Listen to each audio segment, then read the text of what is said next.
द्रौपदी महाभारत की सबसे साहसी और आत्मसम्मान वाली नायिका थीं। उन्होंने अन्याय के खिलाफ आवाज उठाई, बुद्धिमत्ता और तीक्ष्ण वाणी से राजाओं को प्रभावित किया और कभी अपने स्वाभिमान से समझौता नहीं किया। उनका अपमान ही महाभारत युद्ध का प्रमुख कारण बना, जिससे वे परिवर्तन की वाहक बनी। उनकी कहानी साहस, सम्मान और शक्ति की अमर मिसाल है। मैं हूं आपकी दोस्त वर्षा। स्वागत करती हूं आपका हमारे चैनल स्पिरिट ऑफ इम्बाइब पर। अगर आप मुझे पहली बार सुन रहे हैं तो हमारे चैनल को सब्सक्राइब करना, हमारी वीडियोस को लाइक करना और शेयर करना बिल्कुल ना भूलें। हम पढ़ रहे हैं प्रतिभा राय की बहुत ही महत्वपूर्ण पुस्तक द्रौपदी। चलते हैं बिना किसी देरी के इस पुस्तक के अगले भाग की ओर। द्वापर युग में कुरु और पांचालों के अधीन जो इलाका था वही आर्यावर्त का प्राण केंद्र था। भरत के वंशधर कुरुओं ने गंगा तट पर हस्तिनापुर को राजधानी बनाया। इस समय यह देश के गर्व गौरव का प्रतीक था। पांचाल राज्य के वंशधर भी कुरुवंशियों से कम न थे। वास्तव में इन दोनों के बीच एक तरह की प्रतिद्वंदिता चल रही थी। मेरे पिता के बचपन के सखा थे द्रोण और पांडवों के वे गुरु। कभी द्रुपद राज के पास सहायता के लिए आए थे। पिता ने उपहास में कह दिया, भिक्षुक ब्राह्मण और राजा का मित्र? मित्रता तो समस्कंधों वालों में ही होती है। द्रोण अपमानित होकर लौट आए। कुरु सभा में उन्हें नियुक्ति मिल गई। वह अपमान उनके हृदय में सुलगता रहा। पांडवों की अस्त्र शिक्षा समाप्त होने के बाद द्रोण ने दक्षिणा मांगी, द्रुपद राज को बांधकर मेरे कदमों में डालो। तृतीय पांडव अर्जुन द्रोण के अति प्रिय शिष्य थे, धनुर्विद्या में पारंगत। राधेय कर्ण को छोड़कर आर्यावर्त में कौन था जो उनका मुकाबला करे? पांडवों के लिए वह कोई बड़ी बात न थी। अर्जुन बांध लाए मेरे पिता द्रुपद को और द्रोण के चरणों में डाल दिया। द्रोण ने अपमान लौटाकर कहा, राजा ही सिर्फ राजा का मित्र हो सकता है, लेकिन आज तुम्हारे पास राज्य नहीं। आज से पांचाल का उत्तरी भाग मेरा है। गंगा नदी के दक्षिणी पार्श्व के अधीश्वर तुम हो। अब हम दोनों समस्कंध हैं। अब हमारी मित्रता में कोई बंधक है क्या? द्रुपद ने आधा राज्य खोकर कपट मित्रता का हाथ बढ़ाया। पांचाल का उत्तरी पार्श्व वाला राज्य ही अधिक समृद्ध था। द्रोण ने अपने लिए रख लिया था उसे। क्षत्रिय कभी अपमान नहीं भूल सकता। भाग्य को स्वीकार कर लिया, लेकिन क्षात्र धर्म कुछ और ही होता है। द्रोण की हत्या बिना अपमान शांत नहीं होगा। द्रोण की तरफ हैं भीष्म, कर्ण, शल्य, जयद्रथ, दुर्योधन और उनके 100 भाई। फिर हस्तिनापुर की विशाल सेना। पांचाल में ऐसा कौन था जो द्रोण को मार सके? द्रोणांतक पुत्र पाने के लिए राजा द्रुपद ने कश्यप ऋषि के वंशज उपयाज को संतुष्ट किया। पुत्र प्राप्ति के लिए उपयाज और याज ऋषि से यज्ञ करवाया। यज्ञ की होमाग्नि से तेजोन्वंत पुत्र मेरे भाई दृष्टद्युम्न और यज्ञ वेदी के 2 भागों से नील पद्मकांत मणि सी में जन्मी याज्ञसेनी। मुझे लोगों ने कहा, अतीव सुंदरी, अद्भुत। नीलकमल की पंखुड़ियों सी मेरी कांति, सागर की लहरों से घने केश और नील पद्म सी ही उज्ज्वल बुद्धि दीपा चमकती मनमोहक आयत आंखें। विश्व के श्रेष्ठ शिल्पकार के हाथों गढ़ी प्रतिमा जैसी अनिंद्य मुख शोभा, उचित अंग सौष्ठव, दीर्घ देह, उन्नत पुष्ट वक्ष, क्षीण कटी, रंभा तरु सा सुगोल घन उरु, चंपाकली सी हाथ पांव की उंगलियां, रक्तिम शतदल सा करतल पाद, मुक्तावली सी दंत पंक्ति, विद्युत को भी शर्माने वाली हास रेखा, चंद्र से नख, देह की पद्म की भीनी भीनी महक से भ्रमर को भी मति भ्रम हो जाता। मेरे केशों के कुटिल सौंदर्य में पवन भी बंधकर थिर हो जाता। कवियों ने यतिमति हरण करने वाला बताया मेरे सौंदर्य को। शुभ्र वसना, शुभ्र मुकुट मंडिता, मैं श्वेत कमल धारण किए जब विकच नीलोत्पल सी यज्ञवेदी पर आविर्भूत हुई, पूर्ण यौवन भार से मेरा अंग अंग झलमला रहा था। मुझे देखकर यज्ञवेदी के चारों ओर बैठे जितेंद्रिय मुनि गण भी स्तब्ध रह गए। मंत्रोच्चार करते अधर कांप उठे, कंठ स्वर जड़ हो गया। कुछ युवक सन्यासी चेतना खो बैठे।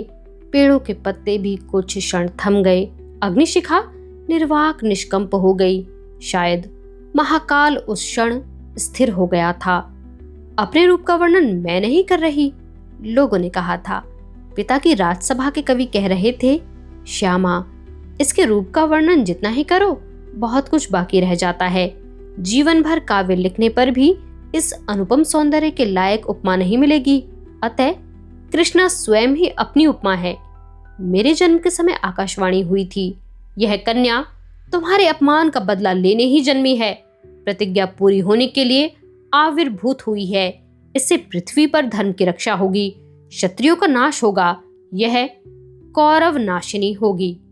ईश्वर ने मुझे अपूर्व लावण्यमय देह दी थी, प्रीतिपूर्ण हृदय प्रदान किया था। इन सुंदर नैनों को खोल। जब मैं इस मोहक सृष्टि को देख रही थी, मुझे यज्ञ करने वाले ऋषि मुनियों की वाणी सुनाई पड़ी। मेरा जन्म पिता के औरस से नहीं हुआ, प्रतिज्ञा पूरी करने के लिए रचे यज्ञ की वेदी से है। जन्म से पहले ही पिता के अपमान कर प्रतिशोध लेने को बाध्य है। इस पृथ्वी पर धर्म रक्षा और दुष्ट नाशन का मैं अस्त्र होने जा रही हूँ, इसलिए पृथ्वी पर आई हूँ। क्या युग युग में धर्म रक्षा और दुष्ट संहार के लिए नारी को ही माध्यम होना पड़ेगा? नारी ही की क्या सृष्टि और विनाश का कारण है? कभी लंका विनाश और राम राज्य की प्रतिष्ठा के लिए सती सीता को माध्यम बनना पड़ा। इसके लिए अपने जीवन का सारा सुख छोड़कर उन्हें वनवासिनी बनना पड़ा। फिर रावण की लालसा ने उन्हें अशोक वन में बंदी बनाया, लांछित किया, दुख दिया। अंत में पृथ्वी पर धर्म की प्रतिष्ठा हुई, प्रभु राम के जन्म का उद्देश्य पूरा हुआ। पर आखिर सीता को क्या मिला?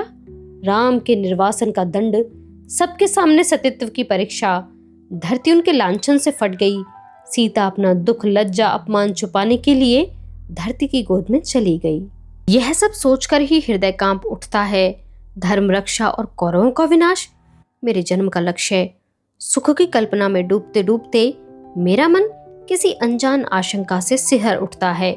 हाथ जोड़कर फिर आंखें मूंदकर प्रार्थना की, हे भगवान, पृथ्वी पर धर्म रक्षा के लिए ही अगर मेरा जन्म हुआ है तो जितनी लांछना अपमान देना है दो, पर यह सब सहने की शक्ति भी दो।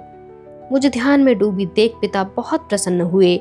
सिर पर आशीर्वाद का हाथ रखकर कहा, यज्ञसेनी, तुम ही पितृ अपमान का प्रतिशोध लोगी, इसलिए तुम दोनों की होम की अग्नि से उत्पत्ति हुई है। मेरा यज्ञ सार्थक हुआ। पिता के चरण छूकर कहा, आपकी इच्छा पूरा करना ही मेरा धर्म है, बस आपका आशीर्वाद मेरे सिर पर रहे। पिता ने कुछ नहीं कहा, आंखें झर रही थीं। द्रोण के अपमान की ज्वाला से अब भी उनका हृदय धधक रहा था। मैंने प्रण किया, जरूरत पड़ी तो इस अग्नि को अपने जीवन के अश्रु बिंदुओं से निर्वापित करूंगी। हम दोनों का नामकरण उत्सव हुआ। भाई जन्म से ही कवच कुंडल लिए जन्मे थे, तेजस्वी गुण स्पष्ट दिख रहे थे। उपयाज ऋषि ने कहा, यह पुत्र अग्नि से उत्पन्न हुआ है, यही यशस्वी पुत्र द्रोण का वध करेगा। इसका नाम दृष्टद्युम्न रखें। मेरी ओर स्नेहपूर्ण नेत्रों से कहा, द्रुपद दुहिता, इस श्यामांगी का जन्म नाम कृष्णा रहे। कृष्णा? कृष्ण और कृष्णा, कितना सुंदर।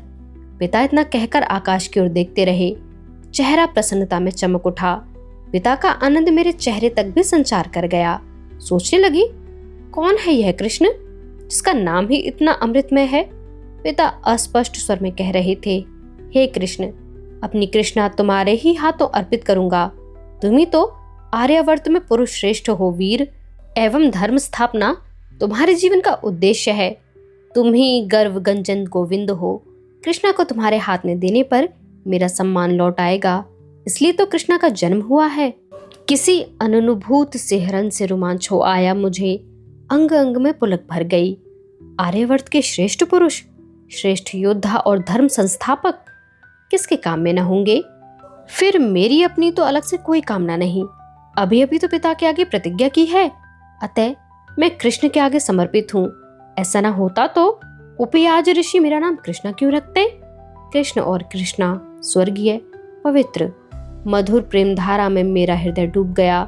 नेत्र अश्रुल, पर मैं नहीं जानती थी कि कौन है ये परम पुरुष कृष्ण। नितंबिनी मेरी प्रिय सखी है। उस दिन उद्यान में सांध्य समीर का सेवन कर रही थी। एकांत में उससे पूछा, कृष्ण कौन है? मुझे सखी ने तिरछे नेत्रों से देखा, होठ बिचकाकर हंस दी। कृष्ण के पास कृष्ण का क्या काम? मैं हंस पड़ी। पिता से सुना है, सिर्फ कृष्णा का ही नहीं, कृष्ण के पास सबका प्रयोजन है। कृष्ण का कोई विशेष प्रयोजन होगा? अभी तो नितंबिनी होठ दबाए मुस्कुरा रही थी। शांत स्वर में कहा, सुना है कि किसी विशेष प्रयोजन से कृष्ण धरती पर अवतरित हुए हैं। नितंबिनी ने मेरा चिबुक छूकर कहा, सखी, कृष्ण को भूल जाओ। घबराकर मैंने पूछा, क्यों? हाँ, मेरा कहा मानो। यह सच है कि उनमें प्रज्ञा है, शौर्य है, दूरदर्शी, कूटनीतिज्ञ, शक्तिशाली और कर्मवीर हैं। वे खिले कमल से सुंदर हैं, निर्मल हैं, आर्त का अभिष्ट पूरा करते हैं, स्नेह का प्रतिदान देते हैं, एक हाथ से ग्रहण करते हैं तो सहस्त्र हाथों से दान करते हैं। हृदय उनका विशाल है, महान है, वे अद्वितीय वीर हैं, परम पुरुष हैं। किंतु किंतु चौंकर मैंने पूछा, हाँ, वे लंपट हैं। 16,000 गोप नारियां उनकी प्रेमिका हैं। वे नारी हृदय जीतने की कला में इतने पारंगत हैं कि स्वामी पुत्र दुनिया सब कुछ छोड़कर गोपांगनाएं उनकी मोहक वंशी सुनकर यमुना तट पर अभिसार करने पहुंच जाती हैं। हालांकि ये कैशौर्य की बातें हैं। अब वे प्रजापालक हैं, धर्मज्ञ हैं, द्वारिका के अधिपति हैं। मन ही मन में सोच रही थी कि जो सभी श्रेष्ठ गुणों के अधिकारी हैं, उनके लिए पति और संसार छोड़कर पागल होना स्वाभाविक ही है। 16,000 क्या, 100,000 नारियां भी पागल हो तो उनका क्या दोष?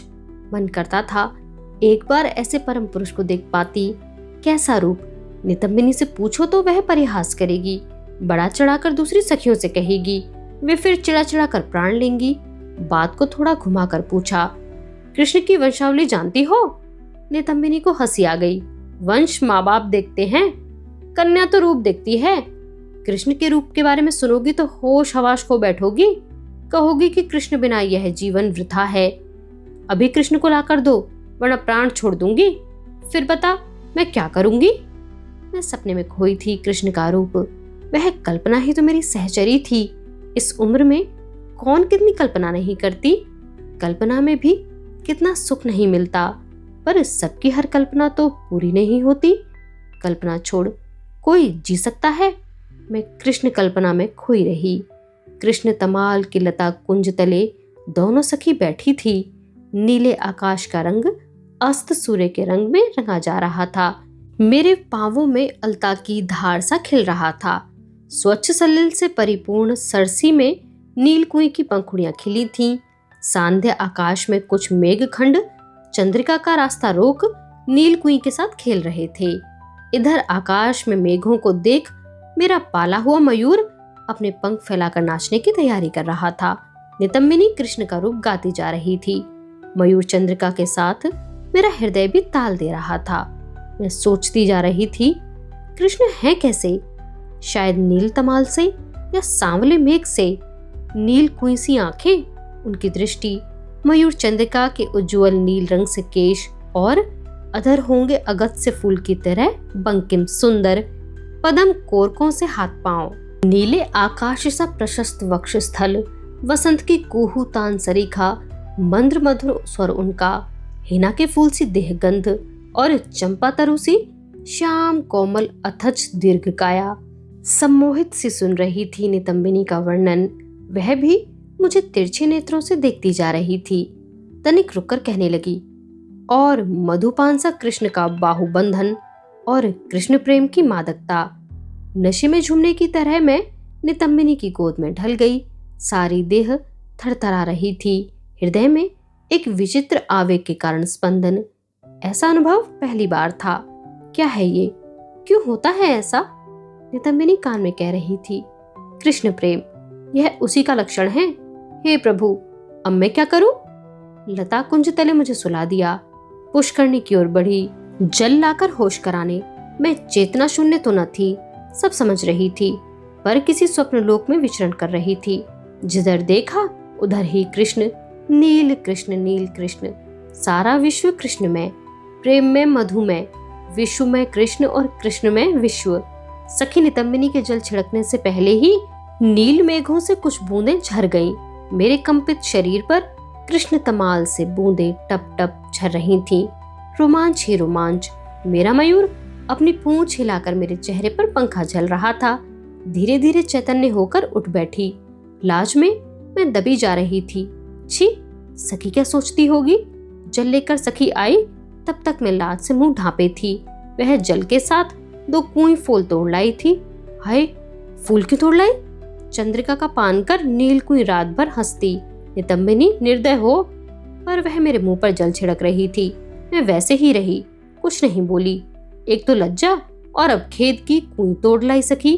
धीरे धीरे नील कुई की पंखुड़ियों मेरे चेहरे पर सहलाने लगी।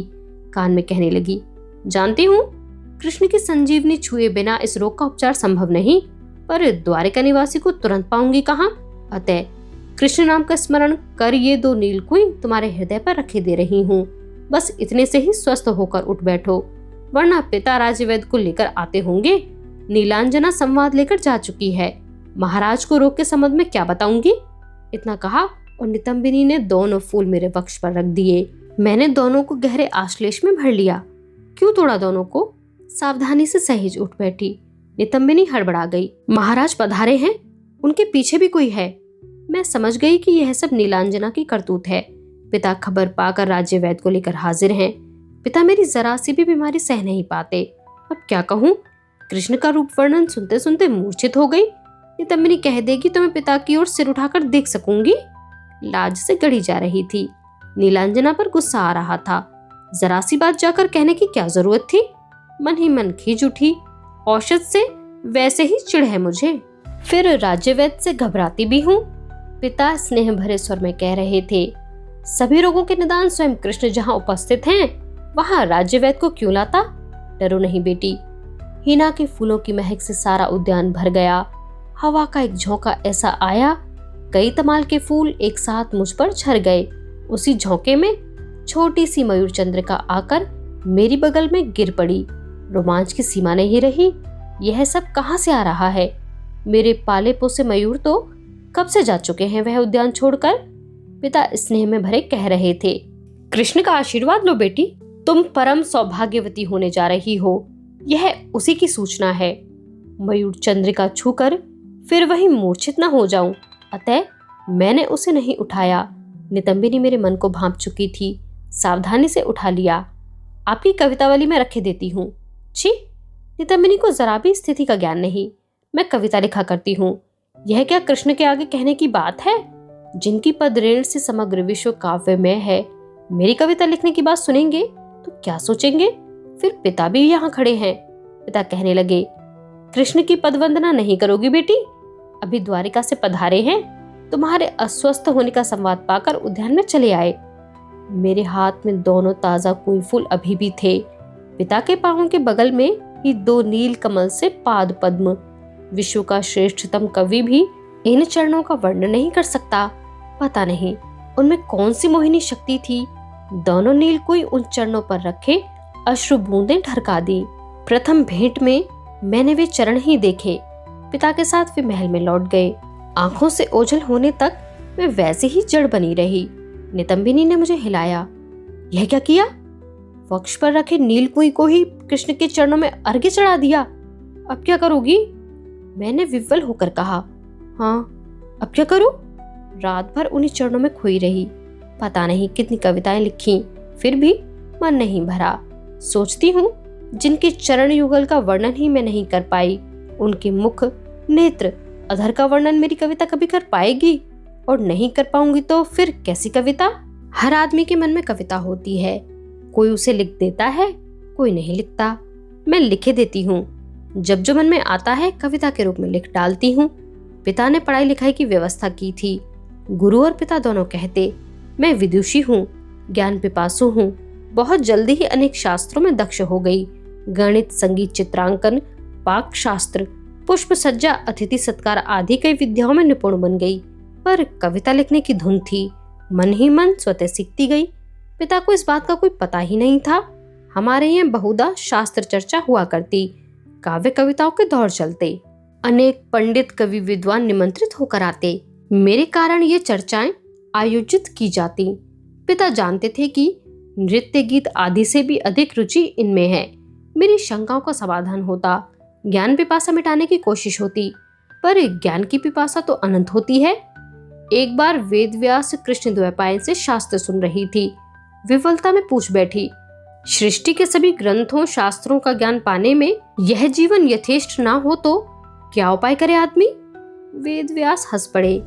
तुम्हारा नाम कृष्णा ना होकर तृष्णा होता तो ज्यादा ठीक होता। बेटी, तृष्णा दुख देने वाली होती है, परंतु ज्ञान की तृष्णा आनंदमय होती है। एक जन्म में क्या, सहस्त्र जन्मों में भी नहीं मिटती। जलपान से तृषा दूर होती है, ज्ञान पान करने पर वह तृषा और बलवती हो जाती है। तृषा मिटने पर ज्ञान का मार्ग रुक जाता है। अनंत समय की वेला भूमि से ज्ञान की रंग बिरंगी सीप समेटते समय जीवन चुक जाए, यही तो है सार्थक जीवन। मैंने आह्लाद में ही पूछा, गुरुओं से प्राप्त सभी ग्रंथ तो पढ़ डाले, अब कौन सा ग्रंथ पढ़ूं? वेदव्यास ने हंसकर कहा, ज्ञान के लिए ग्रंथों की कमी है? यह विशाल विश्व तो ग्रंथागार है। विश्व में की इस सृष्टि के जीवाणुओं से लेकर ग्रह नक्षत्रों तक सब उसके एक एक ग्रंथ हैं। इस पृथ्वी के धूलि कणों के साथ साथ पल पल की अनुभूति उस ग्रंथ के पन्ने हैं। अतः जीवन की हर अनुभूति अध्ययन की चीज है। असंख्य शास्त्रकार, पंडित, कवि, ऋषि, मुनि, मनीषी उस रहस्य को उन्मोचित नहीं कर सके। बेटी, तुम्हें ग्रंथों की और क्या जरूरत है? अब जीवन का अध्ययन करो, जीवन की महानता प्रतिपादित करो। ईश्वर ने हम प्रत्येक को विशिष्ट उद्देश्य से बनाया है। तुम्हारे जीवन की अनेक घटनाएं तुम्हारी प्रतीक्षा में हैं। वे ही तुम्हारे जीवन का श्रेष्ठतम अध्ययन होंगी। उनमें योग्यता प्राप्त करने को प्रस्तुत हो जाओ। वेद व्यास भविष्य दृष्टा ऋषि मेरे भविष्य का अकाट्य वर्णन कर चुके थे। अनेक कल्पनाएं करने लगी, उन्हें काव्य रूप देकर तुष्ट होती, पर आज की अनुभूति कैसी भाषा देती उसे? वह तो हृदय पर अमिट अंकित है, कौन सी लेखनी उसे उतार सकेगी? इसकी तो हर पंक्ति स्पंदन स्वीकीय एकदम निजी है। आज के इस भाग में केवल इतना ही। मिलते हैं अगले भाग में कुछ अन्य रोमांचक जानकारियों के साथ। हमारे साथ इस सफर में बने रहने के लिए आप सभी का बहुत शुक्रिया।